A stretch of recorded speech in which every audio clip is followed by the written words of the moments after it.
छोर तक 76वां गणतंत्र दिवस हर्षोल्लास के साथ मना रहा है।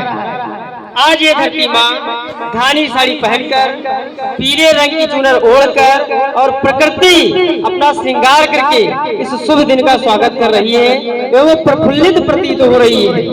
ये गणतंत्र दिवस जिसे संपूर्ण देश हर्षोल्लास उमंग के साथ मना रहा है, ये हमारे वीर महापुरुषों, वीर वीरांगनाओं, वीर सैनिकों, अनेक माताओं बहनों के समर्पण एवं त्याग का प्रमाण है। जिन्होंने इस देश के लिए अपने सर्वस्व, अपने प्राण, अपने लहू, एक लहू का खून का कतरा न्यौछावर कर दिया है। हमारा देश विश्व का सबसे बड़ा लोकतांत्रिक देश है और हमारा संविधान विश्व का सबसे बड़ा लिखित संविधान है। इस संविधान के निर्माता बाबा साहेब डॉक्टर भीमराव अम्बेडकर का बहुत ही महती भूमिका और बहुत ही योगदान रहा है। इनके अथक परिश्रम से 2 वर्ष 11 माह 18 दिन में हमारा संविधान बनकर तैयार हुआ था। हमारे संविधान में जनमानस को 6 मूल अधिकार एवं 11 मूल कर्तव्य प्राप्त हैं। अधिकार एवं कर्तव्य दोनों ही एक को 2 पहलू हैं। जहाँ हमारा अधिकार है वही हमारा कर्तव्य है। जब हम अपने अधिकार का प्रयोग करते हैं, कर्तव्य हमको अपने आप सुनिश्चित हो जाता है। और हमें एक अनुच्छेद है 14 से लेकर के लगभग 18 तक, इस समस्त अनुच्छेद में समानता का अधिकार प्राप्त हुआ है। समानता की परिकल्पना हमारे प्रकृति में दृष्टिगोचर रही है। सदियों से इस प्रकृति में दृष्टिगोचर, इस समानता की परिकल्पना दृष्टिगोचर रही है।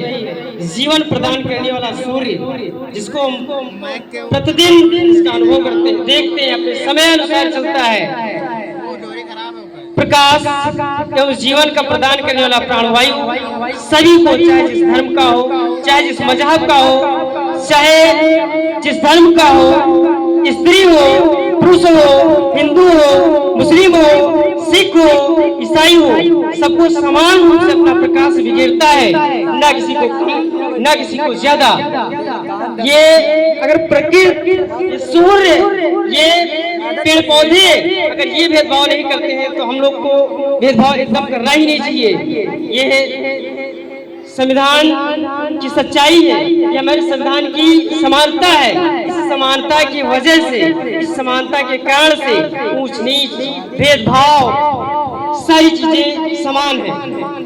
अपना सर्वस्व न्यौछावर करने वाली एक वीरांगना की बात करने वाले हम हैं। जैसे बहुत सारे महापुरुषों ने, बहुत सारी वीरांगनाओं ने अपना प्राण न्यौछावर किया है, उसके बारे में हम थोड़ा सा जो है बोलना चाह रहे हैं। और तुम लोग उसको परखना भी है, क्योंकि वो कौन सा इंसान है उसको लास्ट में आपको बताना है। वो है सिंहासन हिल उठे, राजवंशों ने भक्ति तानी थी, बूढ़े भारत में आई फिर से नई जवानी थी। गुमी हुई आजादी की कीमत सबने पहचानी थी, दूर फिरंगी को करने की सबने मन में ठानी थी। चमक उठी सन 57 में वो तलवार पुरानी थी, बुंदेले हर बोलो के मुंह हमने सुनी कहानी थी। खूब लड़ी मर्दानी वो तो झांसी वाली रानी थी, खूब लड़ी मर्दानी वो तो झांसी वाली रानी थी। कान भुके नाना की मुंह बोली बहन छबेली थी, लक्ष्मीबाई नाम पिता की वो संतान अकेली थी। वो कौन थी? रानी लक्ष्मीबाई थी। नाना के संग पलती थी, नाना के संग खेलती थी, बरछी ढाल कृपाण यही उसकी सहेली थी। वीर शिवाजी की गाथाएं उसकी याद समानी थी, बुंदेले हर बोलों के मुंह हमने सुनी कहानी थी। खूब लड़ी मर्दानी हो तो झांसी वाली रानी थी। जय हिंद, जय भारत।